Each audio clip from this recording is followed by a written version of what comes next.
আজকে আয়নিক ইকুইলিব্রিয়া শুরু করব, মানে আয়নীয় সাম্যাবস্থা। আয়নীয় সাম্যাবস্থা পড়তে গেলে চ্যাপ্টারটা বড় আছে, চ্যাপ্টারে অনেক কনসেপ্ট রয়েছে। প্রথমে একটা কথা বলি, ক্লাস 11-এর প্রথম যে চ্যাপ্টারটা ছিল some basic concept of chemistry, ওই চ্যাপ্টারটা কিন্তু ভালো করে জানতে হবে, না হয় কিন্তু এখানে নিউমেরিক্যাল করতে পারবি না। কারণ ওখানের যে নিউমেরিক্যালগুলো ছিল, স্ট্রেংথ অফ দ্য সলিউশনের, মোল কনসেপ্টের, ওই জিনিসপত্রগুলো কিন্তু এখানে মেন নিউমেরিক্যালের মাঝখানে করতে পারতে হবে, তবে গিয়ে আয়নিক ইকুইলিব্রিয়ামে নিউমেরিক্যাল হবে। যার some basic concepts of chemistry ভালো করে ক্লিয়ার নেই, তাকে আগে সেইটা ক্লিয়ার করতে হবে ওই চ্যাপ্টারটা, না হয় কিন্তু এই চ্যাপ্টারে বুঝতে প্রবলেম হবে। প্রথমে কথাটা বলে নিলাম। এবার আয়নিক ইকুইলিব্রিয়া করতে গেলে আমাদের প্রথমে অ্যাসিড বেস এই দুজনের ডেফিনেশনটা পড়তে হবে। সল্টের ডেফিনেশন আমরা ধীরে ধীরে শিখবো। আচ্ছা, তাহলে প্রথমে আমাদের অ্যাসিডের ডেফিনেশন পড়তে হবে। অ্যাসিডের ডেফিনেশন বিভিন্ন কনসেপ্ট অনুযায়ী ডিফারেন্ট ডিফারেন্ট হবে। আমি আগে বেসিক কনসেপ্টটা বলে নিই, মানে বিভিন্ন কনসেপ্ট অনুযায়ী কি হবে সেটা বলে নিই, তারপরে আমি বইয়ে মার্ক করে দেবো। ঠিক আছে? তাহলে দেখ, বইয়ে তো লেখাই রয়েছে আর্হেনিয়াস কনসেপ্ট অনুযায়ী। আমি সব জিনিস ডিটেলে লাইন বাই লাইন লিখছি না, বইয়ে লেখা রয়েছে, মার্ক করে দেবো। আমি মেন কনসেপ্টটা বলছি, নিজে খাতাতে শর্ট নোট করে লিখলে এইটা শর্ট নোট করে লিখতে পারিস। ঠিক আছে? যেটা আমি এখন লিখতে চলেছি। তাহলে প্রথম অ্যাসিডের ডেফিনেশন আসবে আরহেনিয়াস কনসেপ্ট অনুযায়ী। ঠিক আছে? তাহলে আমরা আরহেনিয়াস কনসেপ্ট অনুযায়ী পড়ছি, একটা একটা কনসেপ্ট পড়তে পড়তে যাবো, বইয়ে মার্ক করতে করতে যাবো। ঠিক আছে? তাহলে প্রথমে অ্যাসিড। তাহলে আরহেনিয়াস কনসেপ্ট অনুযায়ী অ্যাসিড কারা? যারা সলিউশনে, বারবার বলছি, অ্যাকুয়াস সলিউশনে এইচ প্লাস আয়ন ডোনেট করবে। কখন? অ্যাকুয়াস সলিউশনে। ঠিক আছে? তাহলে যারা জলীয় দ্রবণে এইচ প্লাস আয়ন ডোনেট করবে তাদেরকে আমরা বলবো অ্যাসিড, আরহেনিয়াস কনসেপ্ট অনুযায়ী। তাহলে আরহেনিয়াস কনসেপ্ট অনুযায়ী বেসের ডেফিনেশন কি হবে আসছি, তার আগে এখানে এক্সাম্পল। এখানে এক্সাম্পল হিসাবে আমরা কি বলতে পারি? এক্সাম্পল হিসাবে আমরা HCl বলতে পারি, H2SO4 বলতে পারি, HNO3 বলতে পারি, CH3CH বলতে পারি, অ্যান্ড সো অন। এরকম করে তো প্রচুর এক্সাম্পল করা যাবে। বেস কারা? যারা অ্যাকুয়া সলিউশনে OH মাইনাস আয়ন ডোনেট করে ইন অ্যাকুয়া সলিউশন। এক্সাম্পল কি হতে পারে? এটার example OH minus ion donate করে NaOH, CaOH হোল টোয়াইস। এরকম করে আরো যারা OH মাইনাস আয়ন ডোনেট করে তারা আরহেনিয়াস কনসেপ্ট অনুযায়ী কি হলো? তারা আরহেনিয়াস কনসেপ্ট অনুযায়ী বেস হলো। তাহলে এই জিনিসটা আমরা পড়লাম, তাহলে এই জিনিসটা আমরা এক্ষুনি বইয়ে মার্ক করে নিই। মেন ডেফিনেশন বুঝে নিলাম, এই তো। এবার বইয়ে দেখলে কি হবে? বইয়ে আরো অনেক এক্সাম্পল লেখা রয়েছে, বইয়ে জিনিসটাকে আরো ডিটেলে লেখা আছে, তো সেই জায়গাগুলো আমরা আগে মার্ক করি। সেটা হচ্ছে, দেখ, এটা ভালো করে বইয়ে ভালো করে মনে রাখবি, যে সমস্ত হাইড্রোজেন গঠিত যৌগ জলীয় দ্রবণে এইচ প্লাস আয়ন উৎপন্ন করে, এক্সাম্পল দেখতে পাচ্ছিস। ঠিক আছে? এবার এখানে কি লেখা রয়েছে কথাটা তুমি নেক্সট আসছি। তাহলে যারা জলীয় দ্রবণে এইচ প্লাস আয়ন উৎপন্ন করে, কিছু অ্যাসিডের নাম দেওয়া রয়েছে। দেন ক্ষারকের সংজ্ঞা বেসের ডেফিনেশনে, যারা জলীয় দ্রবণে আয়নিত হয়ে হাইড্রক্সিল আয়ন উৎপন্ন করে, NaOH, COH whole twice, KOH, এরকম করে অনেকগুলো ডেফিনেশন দেওয়া রয়েছে। এবার যেটা হয় সেটা হচ্ছে, জলীয় দ্রবণে আসলে এইচ প্লাস আয়ন ফ্রি থাকে না। কি বললাম? জলীয় দ্রবণে আসলে এইচ প্লাস আয়ন ফ্রি থাকে না। জলীয় দ্রবণ বলেছি, অ্যাকুয়া সলিউশন মানে H2O, জলের দ্রবণ। তাহলে সেই জলের দ্রবণে H2O, জলের অক্সিজেনের যে লোন পেয়ারটা রয়েছে, সেই লোন পেয়ারটা সলিউশনে যে এইচ প্লাস আয়নগুলো রয়েছে সেই এইচ প্লাস আয়নগুলোকে অ্যাট্রাক্ট করে, যার ফলে এটা H3O প্লাস আয়ন তৈরি করে ফেলে। ঠিক আছে? তাহলে H2O, ওয়াটার, প্রচুর ওয়াটার মলিকিউল রয়েছে কারণ অ্যাকুয়া সলিউশন। সেখানে ওয়াটারের যে দু পিস লোন পেয়ার রয়েছে তার মধ্যে একটা লোন পেয়ার সলিউশনে যে এইচ প্লাস আয়ন রয়েছে সেই এইচ প্লাস আয়নকে সাথে বন্ড করে, ডেটিভ বন্ড, দেখতেই পাচ্ছিস, কারণ একজনই দুটো ইলেকট্রন দিচ্ছে। সো এখানে একটা H3O প্লাস আয়ন তৈরি হয়। শেপ অফ দ্য মলিকিউল যখন শিখিয়েছিলাম বন্ডিং এ, সেখানেও কিন্তু আমরা এই মলিকিউল নিয়ে আলোচনা করেছিলাম, এটারও শেপ বার করেছিলাম, এটারও শেপ বার করেছিলাম, কি করে হয়েছিল সেগুলো আলোচনা করেছিলাম। যাই হোক, সো যেটা দাঁড়াচ্ছে, অ্যাকুয়া সলিউশনে ফ্রি এইচ প্লাস আয়ন থাকে না, সমস্ত এইচ প্লাস আয়ন আসলে H3O প্লাস আয়নে কনভার্ট হয়ে থাকে। সো এরপরে যখনই আমি এই চ্যাপ্টারে H3O প্লাস আয়ন লিখবো, বুঝবি ওটা এইচ প্লাস আয়নকেই বোঝাতে চেয়েছি। ঠিক আছে? বেশ, চল স্টেপ বাই স্টেপ পড়তে পড়তে গেলে কোনো কনসেপ্টে প্রবলেম হবে না, কোনো জিনিস বুঝতে অসুবিধা হবে না। এই কথাটা এখানে লেখা রয়েছে, প্রকৃতপক্ষে জলীয় দ্রবণে এইচ প্লাস আয়নের কোনো অস্তিত্ব নেই। ঠিক আছে? কি হয়? এইচ প্লাস আয়ন জলের সাথে রিয়াকশন করে H3O প্লাস আয়ন তৈরি করে। এটাকে আমরা কি বলি? হাইড্রোনিয়াম আয়ন বা হাইড্রক্সোনিয়াম আয়ন। ঠিক আছে? যার ফলে H3O প্লাস আয়ন তৈরি করে এটা স্থায়িত্ব লাভ করার চেষ্টা করে। মানে HCl H2SO4 CH3COOH, এখান থেকে রিয়াকশনে কি লেখা হয়েছে HCl মানে H প্লাস আর Cl মাইনাস আয়ন, তাই তো? এবার HCl কে যখন জলে দেবো, HCl থেকে যে H প্লাস আয়নটা আসছে সেটা একটা ওয়াটার মলিকিউলের সাথে যুক্ত হয়ে H3O প্লাস আয়ন আর Cl মাইনাস আয়ন লেখা হচ্ছে। আশা করি বুঝতে পেরেছিস। এবার এরপর এখানে ব্রনস্টেড লাউরি কনসেপ্টের দিকে যাচ্ছে। ব্রনস্টেড লাউরিটা আমরা শেষে পড়বো, কারণ এখানেই আমাদের কনজুগেট অ্যাসিড বেস কনসেপ্টটা পড়তে হবে, এটা লেন্দি। তার আগে আমরা লুইস অ্যাসিড বেস কনসেপ্টটা পড়ে নেবো। এখানে দেখ লেন্দি অনেক কিছু এক্সপ্লেন করেছে, সব জিনিস আমি ছোট্ট করে বলে দেবো, সহজেই বুঝে যাবি, এত চিন্তা করার কিছু নেই। আগে আমরা লুইস তত্ত্বটা পড়ে নিই, ঠিক আছে? লুইসের কনসেপ্টটা ছোট্ট, যারা বন্ডিং পড়েছিস তারা অলরেডি জানিস কাদের লোন পেয়ার থাকে, কাদের ভ্যাকেন্ট অরবিটাল থাকে, শেপ অফ দ্য মলিকিউল পড়াতে গিয়ে বলা হয়েছে। এবার লুইস অ্যাসিড বেস কনসেপ্ট অনুযায়ী অ্যাসিড কারা? অ্যাসিড কারা? যারা এক বা একাধিক ইলেকট্রন পেয়ার ইপি অ্যাকসেপ্ট করে। যারা ইলেকট্রন পেয়ার অ্যাকসেপ্ট করে তাদেরকে আমরা বলবো অ্যাসিড। তাহলে ইলেকট্রন পেয়ার কারা অ্যাকসেপ্ট করবে? যাদের ভ্যাকেন্ট অরবিটাল রয়েছে, দ্যাট মিনস যারা ওইখানে ইলেকট্রনগুলোকে ভ্যাকেন্ট অরবিটাল থাকবে, তাহলে কেউ ইলেকট্রন পেয়ার দিলে সেই ইলেকট্রন পেয়ারটাকে সে ওখানে রাখতে পারবে, অ্যাকসেপ্ট করতে পারবে। তাহলে যাদের ভ্যাকেন্ট অরবিটাল রয়েছে, শুধু ভ্যাকেন্ট অরবিটাল আছে তাই নয়, যাদের অক্টেটও কমপ্লিট নেই, তবে গিয়েই তো লোকের কাছ থেকে ইলেকট্রন নেওয়ার চাহিদাটা থাকবে। তাহলে এগুলো ব্যাপার। তার এক্সাম্পল হিসাবে আমরা লিখতে পারি BF3। BF3 মলিকিউল নিয়ে শেপ অফ দ্য মলিকিউলে আগের বছর বন্ডিং এ অনেক আলোচনা করা হয়েছে। এখানে বোরনের সাথে 3টে ফ্লুরিনের বন্ড আছে, তাহলে ওখানে 6টা ইলেকট্রন 3টে বন্ডে, এবং বোরনের আর কোনো লোন পেয়ার নেই, সো বোরনের ওখানে অক্টেট কমপ্লিট হয়নি। বন্ডিং দেখবি, বন্ডিং এর ক্লাস না হয়েছে আগের সেমিস্টারে, তো সেখানে এগুলো এক্সপ্লেন করা হয়েছে। এখানে আমি আর কেন ওর অক্টেট কমপ্লিট নেই আমি সেটা এক্সপ্লেন করতে যাব না, আমি ধরে নেবো বন্ডিং পড়েছিস আগের সেমিস্টারের। আচ্ছা, BF3, তাহলে এর ভ্যাকেন্ট অরবিটাল রয়েছে, এরা কারোর কাছ থেকে ইলেকট্রন পেয়ার অ্যাকসেপ্ট করতে পারে। বেস কাদের বলবো? যারা, অবশ্যই এটার উল্টোটা আসবে, যারা ইলেকট্রন পেয়ার ডোনেট করবে তাদেরকে আমরা কি বলবো? তাদেরকে আমরা বলবো বেস। এক্সাম্পল কি হতে পারে? NH3। NH3 তে নাইট্রোজেনের লোন পেয়ার থাকে, আমরা সবাই জানি। সো নাইট্রোজেন নিজের লোন পেয়ারটা ডোনেট করতে পারবে। যেমন নাইট্রোজেন NH3 কে আমি যদি অ্যাকুয়া সলিউশনে দিয়ে দিই, জলে দিয়ে দিই H2O, তাহলে কি হবে? H2O তে জলের যে H প্লাস আয়নটা রয়েছে, সেই H প্লাস আয়নটাকে নাইট্রোজেনের লোন পেয়ারটা ধরবে, ঠিক আছে? এটাকে তোর বোঝার জন্য আমি যদি HOH করে লিখি, তাহলে যদি বুঝতে বেটার পারিস, তাহলে H2 আর হাইড্রোজেনটাকে ধরলো, এর ফলে নাইট্রোজেন H প্লাস আয়নটাকে নেওয়ার ফলে এটা NH4 প্লাসে পরিণত হলো, আর জল থেকে এখানে একটা OH মাইনাস আয়ন তৈরি হলো। তাহলে দেখ, অ্যামোনিয়া তার লোন পেয়ারটা দিয়ে একটা H প্লাস আয়নকে অ্যাকসেপ্ট করেছে, যেহেতু লোন পেয়ার ডোনেট করেছে তাই এটা কি হয়ে গেল? তাই এটা হয়ে গেল বেস। অথবা এরকমও দেখাতে পারতাম, ডেটিভ বন্ড শেখানোর সময় দেখবি যে কেউ NH3 থেকে BF3 দিকে ইলেকট্রন ডেন্সিটি চলে যাচ্ছে, এরকম করে দেখায়। স্বাভাবিক, নাইট্রোজেনের এক্সট্রা ইলেকট্রন ডেন্সিটি রয়েছে, BF3 তে বোরনের অক্টেট কমপ্লিট নেই, সো বোরন চাইছে কারোর কাছ থেকে ইলেকট্রন ডেন্সিটিটা পেতে।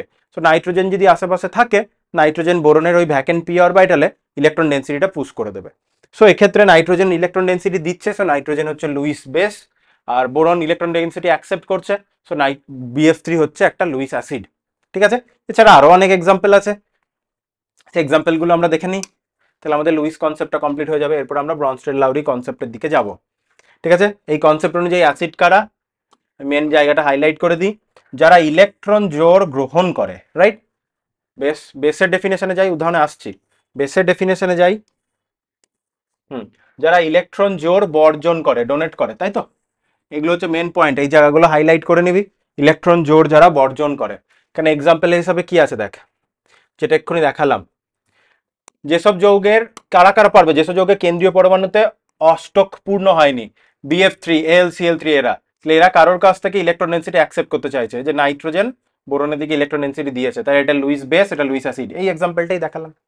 এছাড়া কি আছে, কিছু যৌগ আছে যারা তাদের কেন্দ্রীয় পরমাণুতে ডি উপকক্ষক আছে বলে অষ্টকের সম্প্রসারণ ঘটাতে পারে। ওই যে বললাম ভ্যাকেন্ট অরবিটাল থাকতে হবে, তাহলে ভ্যাকেন্ট অরবিটাল আছে, তাহলে যাদের ডি অরবিটাল রয়েছে তারা পারবে, যেমন PCl3, SnCl2, SiF4 এরা পারছে। তাহলে SiF4 দুটো ফ্লুরিনকে নিয়ে SiF6 2 মাইনাস এরকম তৈরি করতে পারে। কিছু ক্যাটায়ন আছে যারা নিজেদের ইলেকট্রন ডেন্সিটি অ্যাকসেপ্ট করতে পারে, মোস্টলি আমরা দেখতে পাচ্ছি ডি ব্লক এর অন্তর্গত এলিমেন্ট। ডি ব্লকের মধ্যে মানে ডি ব্লকের অন্তর্গত এলিমেন্ট কথা বললাম কেন, কারণ ডি ব্লকের অন্তর্গত যারা তাদের ডি অরবিটাল অবশ্যই রয়েছে। আচ্ছা, হাইড্রোজেন, তার মধ্যে আরেকটা দেখ হাইড্রোজেনও রয়েছে, এইচ প্লাস আয়নও রয়েছে। এরকম কিছু এক্সাম্পল আমাদের লুইস অ্যাসিডের আন্ডারে। মোস্টলি আমরা এইগুলোকে নিয়ে BF3 AlCl3 এদেরকে নিয়েই বেশি ভবিষ্যতে রিএজেন্ট হিসাবে দেখতে পাবি। আর কি রয়েছে, যাদের যেসব অণুতে ধ্রুবীয় দ্বিবন্ধন আছে, SO2 CO2, কারণ CO2 কথা বললে এরকম, তাহলে এটা ডেল্টা পজিটিভ সেন্টার, এটা ডেল্টা নেগেটিভ সেন্টার, এটাও ডেল্টা নেগেটিভ সেন্টার, তাহলে ধ্রুবীয় দ্বিবন্ধন। বুঝতে পারছিস কেন ধ্রুবীয় দ্বিবন্ধন? তাহলে ওখানে কার্বন সেন্টারটা ডেল্টা পজিটিভ হয়েছে, তাহলে ইলেকট্রন ডেন্সিটি অ্যাকসেপ্ট করতে চাইবে। এরকম করে অনেক এক্সাম্পল হতে পারে। আর ক্ষারকের মধ্যে কারা রয়েছে, যাদের পরমাণুতে এক বা একাধিক লোন পেয়ার রয়েছে, H2O NH3 CH3OH, তারা। যারা অ্যানায়নিক স্পিসিস, ওই জন্যই আমি ইলেকট্রন পেয়ার লিখেছিলাম, লোন পেয়ার লিখিনি। তাহলে ইলেকট্রন পেয়ার মানে লোন পেয়ারও হতে পারে, নেগেটিভ চার্জও হতে পারে। ঠিক আছে, এরা সবাই তাহলে লুইস বেস হিসাবে কাজ করবে।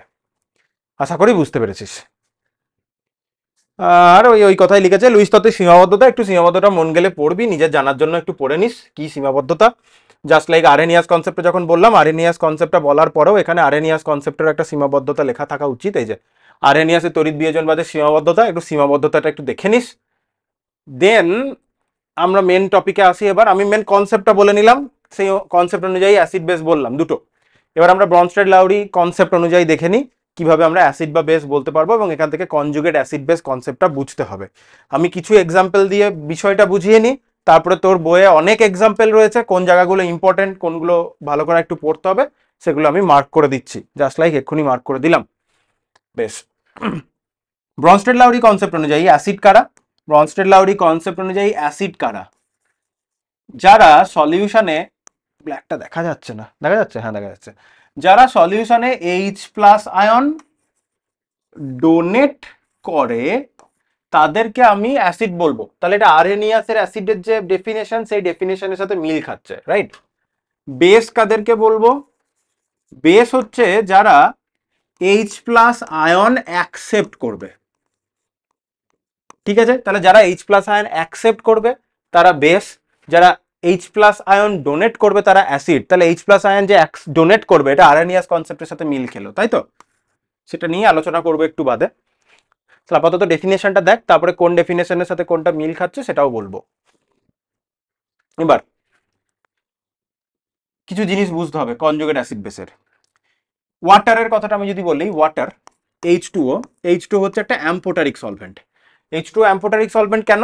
কারণ H2O সাথে যদি H2O থেকে মানে জলের মধ্যে যদি জলের থেকে বেশি অ্যাসিডিক কোনো সাবস্টেন্সকে অ্যাড করি, তাহলে তখন জল বেস হিসাবে কাজ করবে, আর যে পার্টিকুলার সাবস্টেন্স অ্যাড করছি সেটা অ্যাসিড। আর জলের মধ্যে যদি জলের থেকে মোর বেসিক কোনো সাবস্টেন্সকে অ্যাড করে দিই, তাহলে জল তখন অ্যাসিড হিসেবে কাজ করবে। তো জল অ্যাসিড এবং বেস বোথ ওয়েতে কাজ করতে পারে। অবশ্যই একটা পার্টিকুলার রিয়াকশনে দুটো ভাবে কাজ করবে নয়, দুটো আলাদা আলাদা সিচুয়েশনে দু রকম কাজ করতে পারে। So water is a amphoteric solvent, মনে রাখবো। সেটার উপর বেস করে আমি দুটো এক্সাম্পল দেখাচ্ছি। HCl কে জলের মধ্যে দিলাম, ঠিক আছে, অ্যাকোয়া সলিউশন।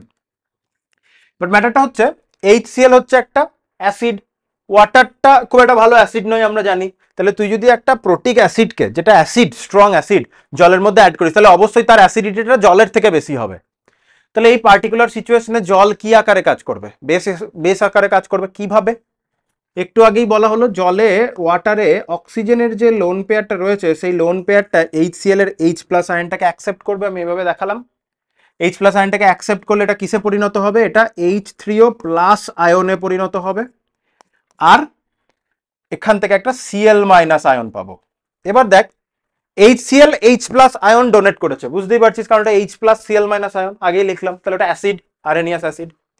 ওয়াটার কি করেছে দেখ, এর কাছ থেকে একটা H প্লাস আয়নকে অ্যাকসেপ্ট করে H3O প্লাস আয়ন হয়েছে। তাহলে যে H প্লাস আয়ন অ্যাকসেপ্ট করে সে কি হয়? সে হয়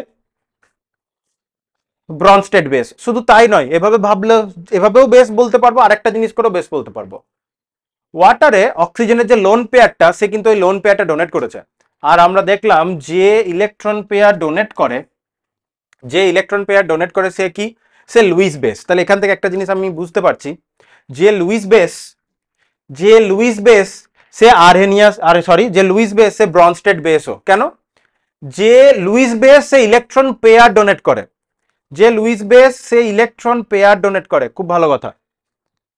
কিন্তু এই লোন পেয়ার ডোনেট করে দেখ অ্যামোনিয়া এখানে কিন্তু একটা H প্লাস আয়নকেও অ্যাকসেপ্ট করেছে, তাহলে যে H প্লাস আয়ন অ্যাকসেপ্ট করে সে আবার ব্রনস্টেড বেস। তাহলে ডেফিনেশন গুলো কোথাও না কোথাও গিয়ে কোরিলেট হচ্ছে কিছু কিছু জায়গায়। তাহলে বেসেরটা বললাম, অ্যাসিডেরটা বলিনি, একটু বাদে বলছি। এবার এই রিয়াকশনটার দিকে তাকা। এই রিয়াকশনটাতে HCl টা অবশ্যই অ্যাসিড, এ বিষয়ে কোনো ডাউট নেই। আর H2O টা বেস, সে বিষয়েও কোনো ডাউট নেই। এবার অ্যাসিডের একটা অ্যাসিড থেকে H প্লাস আয়ন বেরিয়ে গেলে যে স্পিসিসটা তৈরি হয়, HCl থেকে H প্লাস আয়ন বেরিয়ে গেলে কি তৈরি হয়েছে? Cl minus. তাহলে Cl মাইনাস হচ্ছে ওই অ্যাসিডটার কাছ থেকে এসছে, তাহলে তার অনুবন্ধী মানে কনজুগেট। কিন্তু এটা কনজুগেট কি, অ্যাসিড না বেস? একটু ভালো করে দেখতো। আর তখনই বইয়ে ডেফিনেশন দেখলাম যাদের কাছে নেগেটিভ চার্জ রয়েছে তারা সেই নেগেটিভ চার্জটা Cl মাইনাসটা একটা নেগেটিভ চার্জটাকে ডোনেট করে দেওয়ার প্রবণতা দেখাবে। তাহলে যে নেগেটিভ চার্জ ডোনেট করার প্রবণতা দেখাবে, that means electron pair donate করার প্রবণতা দেখাবে, সে বেস। তাহলে একটা অ্যাসিড থেকে H প্লাস আয়ন বেরিয়ে গেলে, আবার বলছি, একটা অ্যাসিড থেকে H প্লাস আয়ন বেরিয়ে গেলে যেটা পড়ে থাকে সেটা হচ্ছে একটা বেস, এবং এই বেসটা হচ্ছে ওই পার্টিকুলার অ্যাসিডের অনুবন্ধী, ওখান থেকে তৈরি হচ্ছে, তাহলে তার কনজুগেট বেস। আশা করি কথাটা বোঝাতে পেরেছি। আর যেটা বেস হিসাবে কাজ করেছে সেই বেসটাতে যদি একটা H প্লাস আয়ন ঢুকে যায়, তাহলে কোনো একটা অ্যাসিড থেকে H প্লাস আয়ন বেরিয়ে গেলে যেটা তৈরি হবে ওটা হচ্ছে ওই অ্যাসিডটার কনজুগেট বেস। আর কোনো একটা বেস যদি H প্লাস আয়নকে অ্যাকসেপ্ট করে ফেলে, তাহলে যে স্পিসিসটা তৈরি হবে সেটাকে আমি বলবো ওটার কনজুগেট, ঠিক ধরেছিস, কনজুগেট অ্যাসিড। আশা করি কথাটা বোঝাতে পারলাম। H3O প্লাস অ্যাসিড কেন? স্বাভাবিক, H3O plus acid, reason being ওখানে একটা এক্সট্রা H প্লাস আয়ন আছে, ওটা একটা H প্লাস আয়নকে ছেড়ে দিয়ে আবার ওয়াটারে ব্যাক করতে চাইবে, মানে এক্সট্রা H প্লাস আয়ন আছে ডোনেট করার জন্য। ফার্দার আর H প্লাস আয়ন এখানে আর অ্যাকসেপ্ট করার জায়গা নেই, যা হবে এবার ডোনেশন হতে পারবে। সো ওটা অ্যাসিড, এবং ওটা H2O থেকে এসেছে, তাই ওটা H2O এর কনজুগেট অ্যাসিড, কারণ H2O ওই পার্টিকুলার সিচুয়েশনে বেস হিসেবে কাজ করেছে। আশা করি কথাটা বোঝাতে পেরেছি কনজুগেট অ্যাসিড বেসের। আরেকটা এক্সাম্পল দেখাই, তাহলেই আমার কনসেপ্ট শেখানো কমপ্লিট হয়ে যাবে। আরেকটা এক্সাম্পলে আমি দেখাতে পারি যে NH3, ঠিক আছে, প্লাস আমি যদি H2O দিই কি হবে? নাইট্রোজেনের যে লোন পেয়ারটা সেটা ওয়াটারের একটা H প্লাস আয়নকে তুলে নেবে এখান থেকে। এর ফলে এখানে কি তৈরি হবে? NH4 প্লাস আর OH মাইনাস। আচ্ছা, অ্যামোনিয়া যে বেস সে বিষয়ে নিশ্চয়ই আর কোনো ডাউট নেই, কারণ লোন পেয়ার ডোনেট করেছে, লোন পেয়ার ডোনেট করেছে, তাহলে লুইস বেস আবার H প্লাস আয়নকে অ্যাকসেপ্ট করেছে। সো ব্রনস্টেড, হ্যাঁ, আরে ব্রনস্টেড বেসও, ঠিক আছে। তাহলে এটা কি হলো? বেস। এ বিষয়ে কোনো ডাউট নেই, লুইস এবং ব্রনস্টেড বোথ বেস। আচ্ছা, এটা H প্লাস আয়ন, তাহলে অ্যাসিডটা এখানে H2O কি করেছে? একটা H প্লাস আয়ন ডোনেট করে দিয়েছে, রাইট? তাহলে এটা হলো কি? এটা আমার অ্যাসিড। তাহলে বেস, বেস থেকে NH4 প্লাস এসছে, তাহলে বেসের এটা তাহলে কি হয়ে যাবে? বেস থেকে কি আসবে? তার কনজুগেট অ্যাসিড আসবে।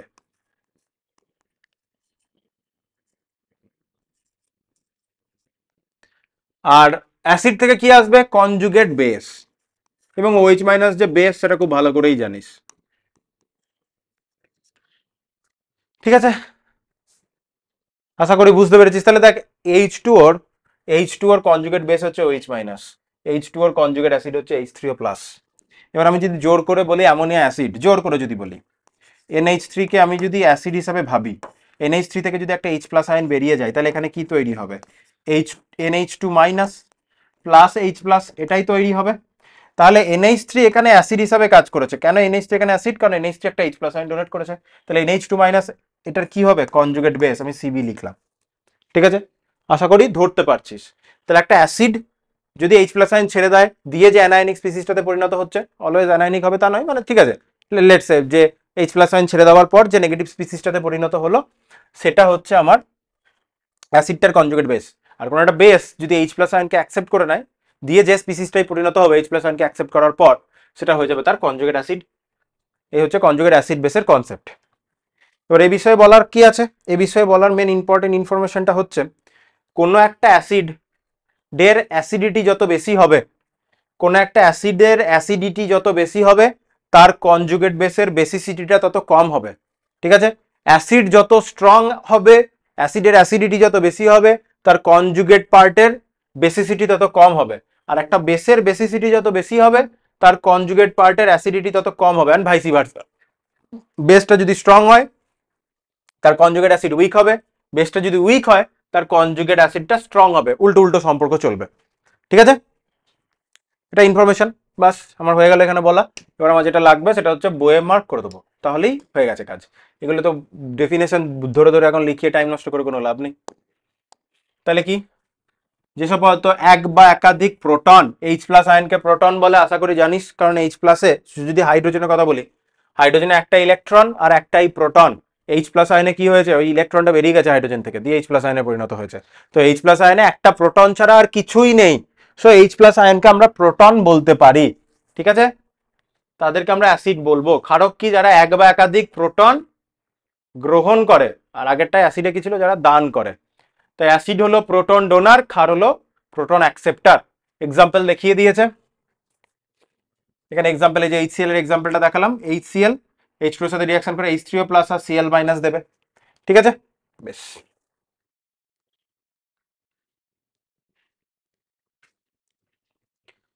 ঠিক আছে, এরকম করে আরো কিছু এক্সাম্পল দিয়ে দিয়েছে অ্যাসিড বেসের। বেশ।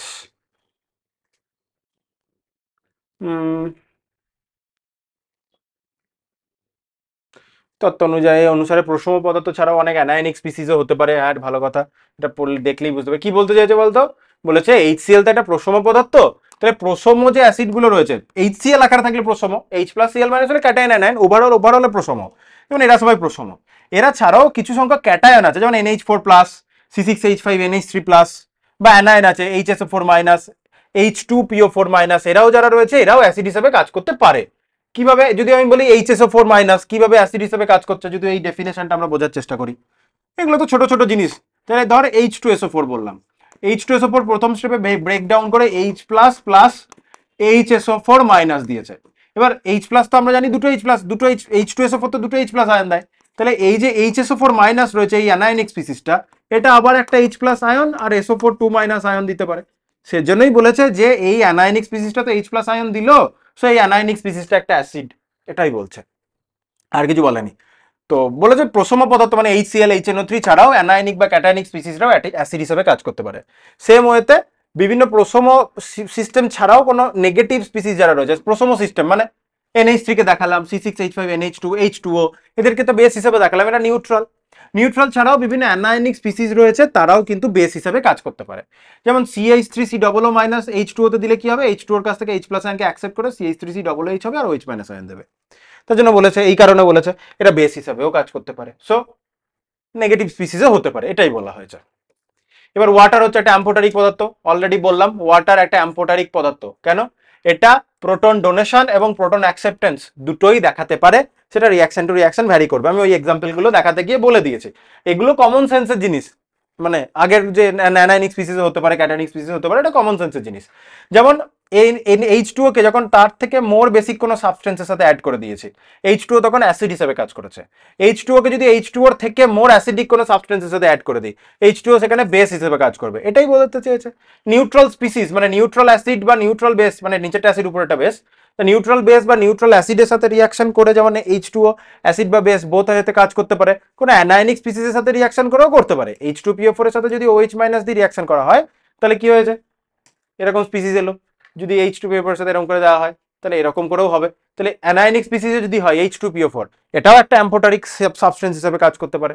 ওয়াটারটা আমরা বেশি আকারে পড়ি, তাই ওয়াটার একটা অ্যাম্ফোটারিক আমরা জানি, শুধু ওয়াটারই যে অ্যাম্ফোটারিক হতে পারে তা নয়, এরকম ওয়াটারের মতো আরো অনেক সাবস্টেন্স থাকতে পারে যারা অ্যাম্ফোটারিক সাবস্টেন্স হতে পারে। ঠিক আছে, যেমন H2PO4 মাইনাস, দেখ বেসের সাথেও রিয়াকশন করছে, অ্যাসিডের সাথেও রিয়াকশন করছে, এটাই দাঁড়ালো কনজুগেট অ্যাসিড বেসের concept. Conjugate acid base already বলে দিয়েছি, এখানে আর আমি ধরে ধরে আর কিছু বলছি না, মুখে মুখে আমি এতক্ষণ ধরে যা এক্সপ্লেন করলাম সেটা এখানে লেখা রয়েছে। ঠিক আছে, যদি বুঝতে পেরে গিয়ে থাকিস এই জায়গাটা না পড়লেও চলবে, কনজুগেট অ্যাসিড বেসের কনসেপ্টটা যদি বুঝে গিয়ে থাকিস। এবার এই ডায়াগ্রামটার দিকে তাকাতে পারিস, এই ডায়াগ্রামটা দেখে নিলেই হয়ে যাবে। কোন একটা অ্যাসিড যদি H প্লাস আয়নকে বর্জন করে, যদি একটা অ্যাসিড H প্লাস আয়নকে যদি বর্জন করে দিয়ে যে স্পিসিসটাই পরিণত হবে সেটা তার অনুবন্ধী ক্ষারক, আর এই অনুবন্ধী ক্ষারকটাই আবার H প্লাস আয়নকে অ্যাকসেপ্ট করে তার যে প্যারেন্ট অ্যাসিডটা ছিল সেখানে ব্যাক করবে। কোনো ক্ষার এইচ প্লাস আয়নকে অ্যাকসেপ্ট করলে তার অনুবন্ধী অ্যাসিডে পরিণত হয়। সেই অনুবন্ধী অ্যাসিডটা যদি এইচ প্লাস আয়ন বর্জন করে দেয় তাহলে আবার সে আর প্যারেন্ট যে বেস ছিল সেখানে ব্যাক করে যাবে। এটাই বলতে চেয়েছি আমি, এক্সাম্পল দিয়ে বললাম, বইয়েও কিছু এক্সাম্পল দিয়ে দেখিয়ে দিয়েছে। তাহলে এই ডায়াগ্রামটা দেখলেই বুঝতে পারবি। আচ্ছা, হ্যাঁ এটা যেটা বললাম একটু তারপরে যে কথাটা বললাম যে কোনো কনজুগেট অ্যাসিড যত স্ট্রং, মানে কোনো একটা অ্যাসিড যত স্ট্রং হবে কনজুগেটটা তত উইক হবে, অ্যাসিড যত উইক হবে কনজুগেট পার্টটা তত স্ট্রং হবে, সেটা এখানে লেখা রয়েছে। আশা করছি এখানে এটাই লেখা রয়েছে।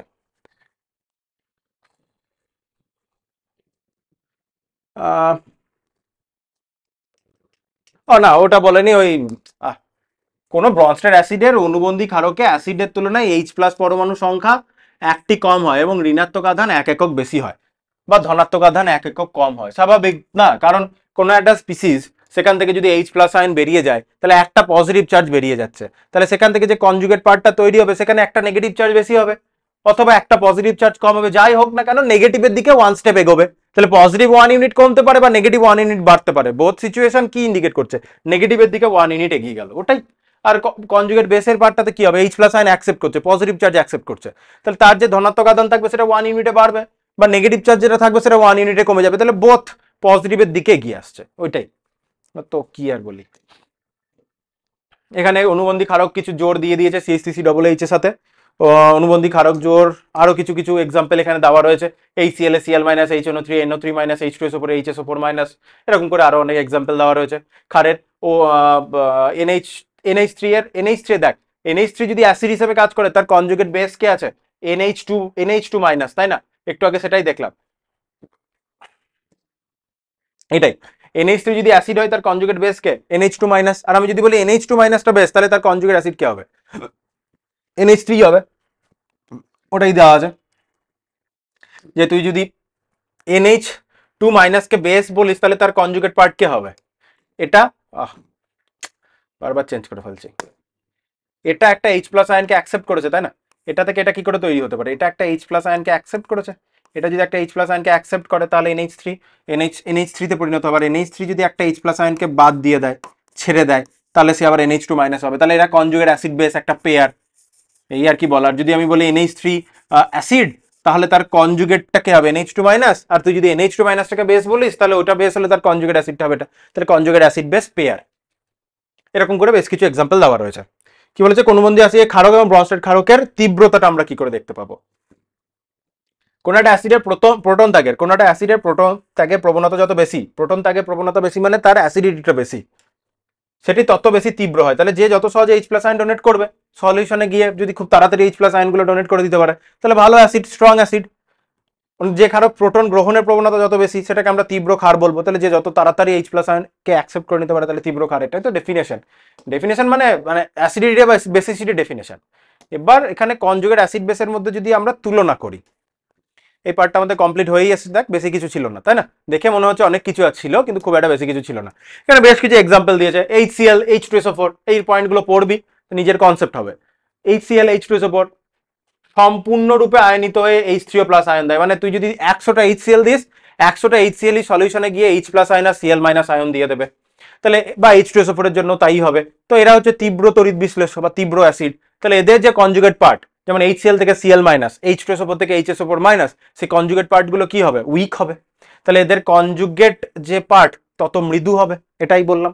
আরো কিছু এক্সাম্পল দিয়েছে, HF HCN CH3COOH CH3C আবার HCOOH, এরা কি, এরা ও সলিউশনে গিয়ে কমপ্লিটলি আয়নাইজড হবে না, ঠিক আছে, 100টা দিলে 100টার মধ্যে হাতে গোনা অল্প কিছু আয়নাইজড হবে, তাহলে এরা হয়ে গেল। তাহলে HCl বা H2SO4 থেকে এদের অ্যাসিডিটিটা কম, তাহলে এদের অ্যাসিডিটিটা যদি কম হয় তাহলে এদের কনজুগেট বেসড যেটা রয়েছে তাদের তাদের কি হবে, তাদের জলীয় দ্রবণে এদের মৃদু অ্যাসিডের অনুবন্ধী ক্ষারকগুলো তাহলে তীব্র হবে, এটাই বলতে চাইলাম, আর কিছু না।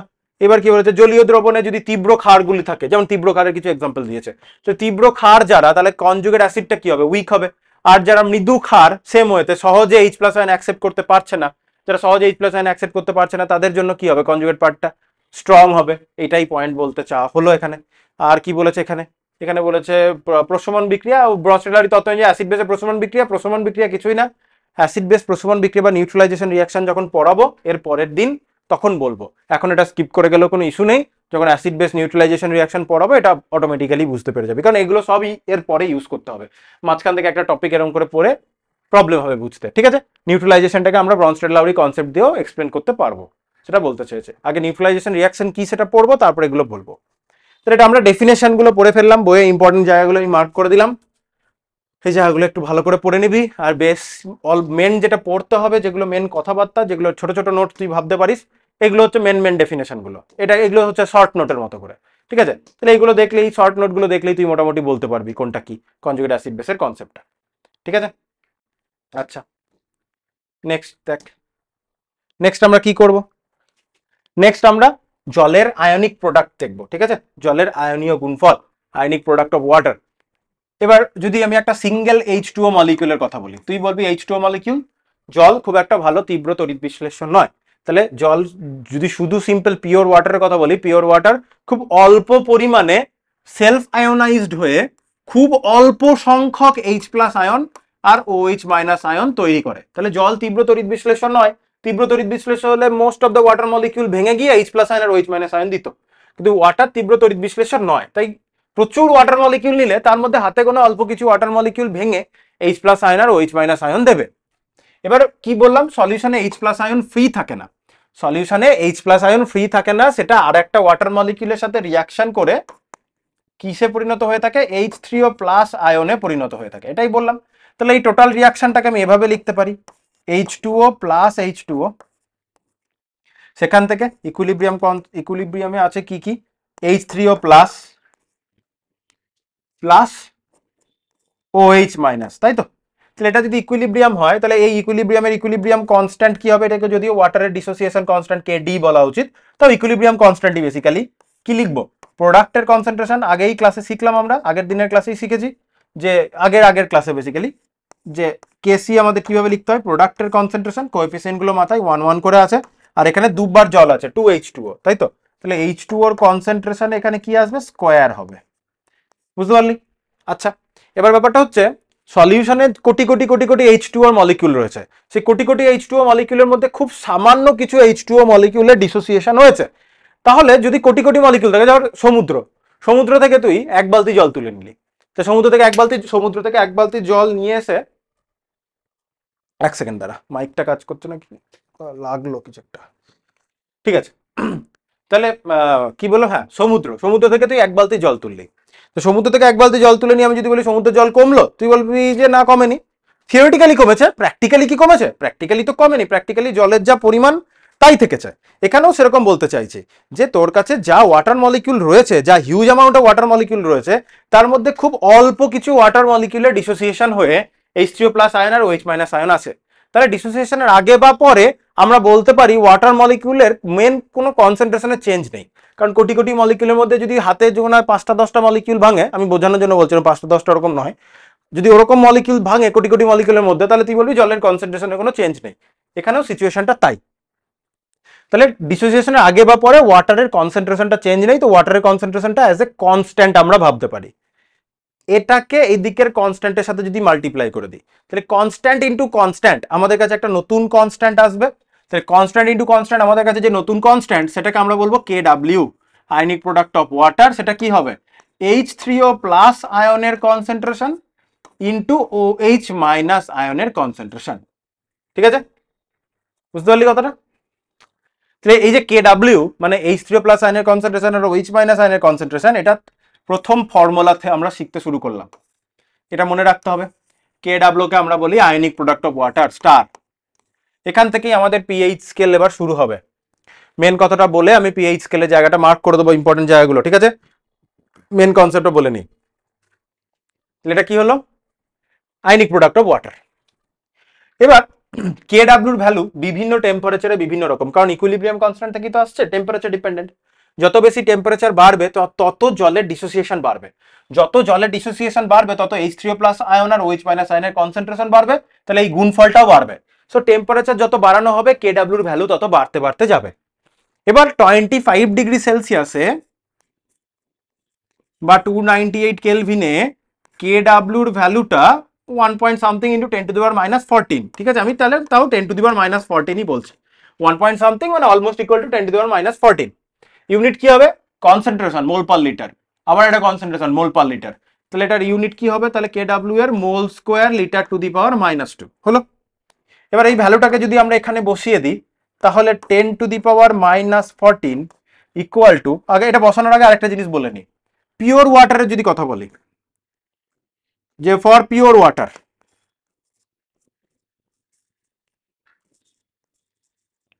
পিওর ওয়াটারে কি হয়, পিওর ওয়াটারে H3O প্লাস আয়নের কনসেন্ট্রেশন আর OH মাইনাস আয়নের কনসেন্ট্রেশনটা সমান, কারণ পিওর ওয়াটারে জল ছাড়া আর কিছুই নেই, একটা ওয়াটার মলিকিউল যদি ভাঙে একটা H প্লাস আয়ন আর একটা OH মাইনাস আয়নই আসে, H প্লাস আয়ন যতগুলো H3O প্লাস আয়নও ততগুলো, তো ওটা একই ব্যাপার H3O প্লাস আর H প্লাস আয়ন বলা। তাহলে একটা ওয়াটার মলিকিউল ভাঙলে একটা H প্লাস একটা OH মাইনাস, তাহলে যদি পিওর ওয়াটার থাকে সেখানে আর থার্ড পার্টি যদি কেউ না থাকে তাহলে পিওর ওয়াটারে H3O প্লাস আয়নের কনসেন্ট্রেশন আর OH মাইনাস আয়নের কনসেন্ট্রেশনটা সমান। এবার টোটাল ডেটাটাকে আমরা যদি বসাই 10 to the power -14, H3O plus আর OH মাইনাস আয়নের কনসেন্ট্রেশন সমান ধরে নিলে এটা হোল স্কোয়ার করে দিই, H3O প্লাস আয়নের কনসেন্ট্রেশনের হোল স্কোয়ার, তাহলে এখান থেকে আমরা পাচ্ছি পিওর ওয়াটারে H3O প্লাস আয়নের কনসেন্ট্রেশন হচ্ছে 10 টু দি পাওয়ার -7 মোলার, এবং OH মাইনাস আয়নের কনসেন্ট্রেশনও সেম 10 টু দি পাওয়ার -7 মোলার। ঠিক আছে, তাহলে আমরা এখান থেকে পেলাম পিওর ওয়াটারে H3O প্লাস আয়নের কনসেন্ট্রেশন হচ্ছে 10 টু দি পাওয়ার -7 মোলার, OH মাইনাস আয়নের কনসেন্ট্রেশন হচ্ছে 10 টু দি পাওয়ার -7 মোলার। এত দূর আমরা বুঝতে পেরেছি, বেশ। এরপরে পিএইচ স্কেলে যাওয়ার আগে তোকে আমি যদি একটা কোশ্চেন জানতে চাই, মনে রাখতে হবে, রেড সিলেক্ট করলাম যে, সেটা হচ্ছে what is the molar concentration of pure water. ঠিক আছে, জানতে চেয়েছে মোলার কনসেন্ট্রেশন আমরা কি করে বার করি, মোলার কনসেন্ট্রেশনের জন্য আমার লাগবে number of moles of water divided by volume in litre.